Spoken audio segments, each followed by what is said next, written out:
They call me the problem, but you could call me the can man, because anybody can get it. Africans, Americans, Dominicans.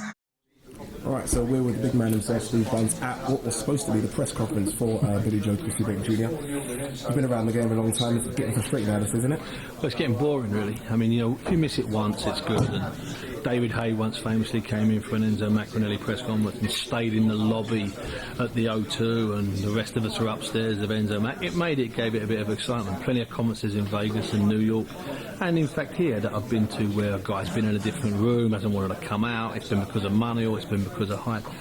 This is just, well, it's just stupidity, to be perfectly honest with you, because we already had the no-shows, we already had the not coming face-to-face. It doesn't help. And what I do know, and Frank's absolutely right, and some people might say, well, he would say that, is that this afternoon there was meant to be filmed a special at BT, which would have been the two of them with, I think, Paul Dempsey, who's a great guy, you know, presented ringside for hundreds of years. And that was going to go out and keep going out, and that would have looked beautiful in their studio. So they've missed that. So it's not just that you guys and everybody else here that films stuff or records stuff has missed out on a few fun minutes. But that was a solid hour-long programme, proper TV, the type of programme that costs £20,000 to £30,000 to make and produce and edit. And that's gone down the Swanee. So there's probably 30 people waiting, not a mile from where we are, ready to turn these two head-to-head into a perfect show. It would probably might even go out 50 times. What's more, it would also go out around the world because they have an ESPN link. So that's a major miss. So anybody that thinks it was a publicity stunt not having Eubank here today needs to bear that ESPN stroke BT thing in mind. That's big business, and it's gone down to Kazi. Frank mentioned, obviously, Chris Eubank Sr., that mind games affected him in the Steve Collins fight. Do you think there's anything in that? Do you think he just doesn't want to see him until the fight? I think there's something in that, yeah. I'm not sure that's the sole reason. I'm not sure there is a definite single reason. It's not money. He knows what he's getting for the fight. I'm assuming some of that's already been deposited. It's not just Billy Joe Saunders. He knows what Billy Joe Saunders can bring, and he knows what he would bring to the table.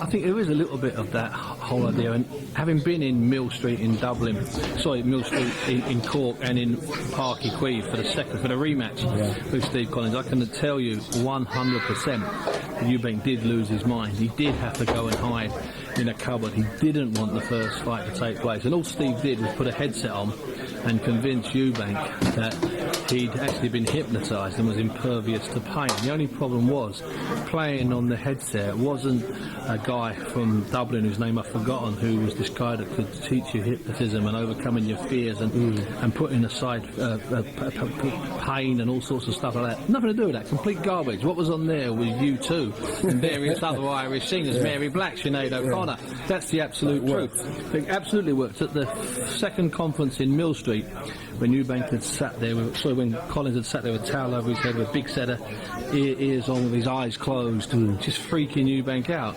As we left the place, Steve let me have a little listen, and he got a blast of U2. Certainly not some soothing voice of some guru that was hypnotising people. It worked. It got to Eubank. Don't worry about that. On a more positive note, I'm always positive. It is a good matchup, isn't it? It's a great fight. You got to look at this fight, and you can go back and you can say, well, it's a good fight, but, well, go and find me the but fight. And I'm going to be honest with you, it's about, I mean, I've been 30 odd years getting a living from this business. This is a top 10 fight at this stage. You know, the rematch between Ben and Eubank is a bigger fight. Ben against McClellan is a bigger fight. But if you're talking about two guys, unbeaten, fighting for a domestic title, with a bit of grudge and a bit of this, and the tickets, if you tick off the factors, and the money they're getting paid, that's the way you have to measure it. Is it going to be over 10,000? Tick. Are they going to get a record, almost a record amount for British title fight? Tick, yes. Is there a grudge factor? Tick, yes. Will the win? Are they unbeaten? Tick, yes. If you tick boxes like that, it's got plenty of it, and I really like it. I've liked it since it happened. I didn't think it would happen. I thought it would be impossible to get Eubank to the table. Frank Warren has revealed now how they got Eubank to the table. It's because he did things he'd never done before. So if he hadn't have done some of the things he did, there wouldn't be a fight. It's that simple. Frank mentioned this week that the winner will probably take on the winner of Andy Lee versus Kobrov. Any of these two ready for a world title fight? Do you think Billy Joe's more because of his recent performances, or they both are? No, I mean, listen, if Chris Eubank beats Billy Joe Saunders over 12 rounds or stops him, then he's ready for a world title fight. Yeah. It's as simple as that. But right now, if he wasn't fighting Billy Joe Saunders, would you put him in with Andy Lee, or would you put him in with Korobov? I don't think so. So the answer to that is no. Billy Joe, he's ready now. Had he been fighting Korobov, which is what should have been happening if the WBO hadn't come up with that Demetrius Andrade situation, which made no sense, still makes no sense. Yep. It's bizarre, crazy, mad. Had they not done that, Billy Joe, we'd be talking here now, and we'd have Maki Korobov there. He's a professional. He would have flown in for a day. This is obviously chief support for what is the main card, Joe Chisora, Tyson Fury. Yep. Has this now superseded that fight? It's an interesting thing. I've been in 7 gyms in 5 different cities on consecutive Mondays, and they're all talking about Derek.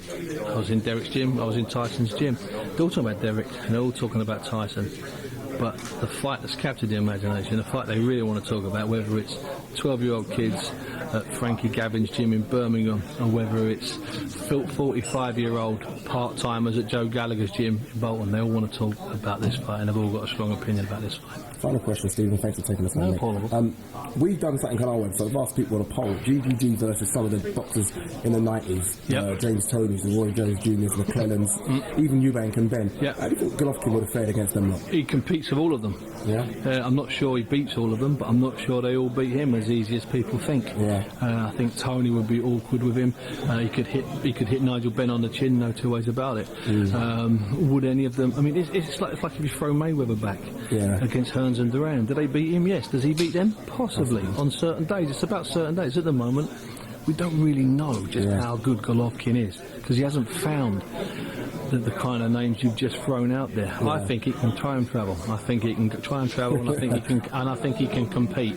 I don't think he's the greatest middleweight of all time, but then, you know, I'd struggle to put any of those guys as the greatest. You know, you're looking at Robinson at the top, but I think he can time travel. Yeah, but I stress he needs a bigger test, and I think we might just be getting ahead of ourselves with this. And it makes no difference, because Beterbiev's coming up. He's going to bash them all up. He's going to lose half a stone, bash all the middleweights up, lose 10 pounds, bash that Mayweather, gain a stone, knock out Klitschko. It's all going to be over by the end of next year, and he'll only have had 12 fights.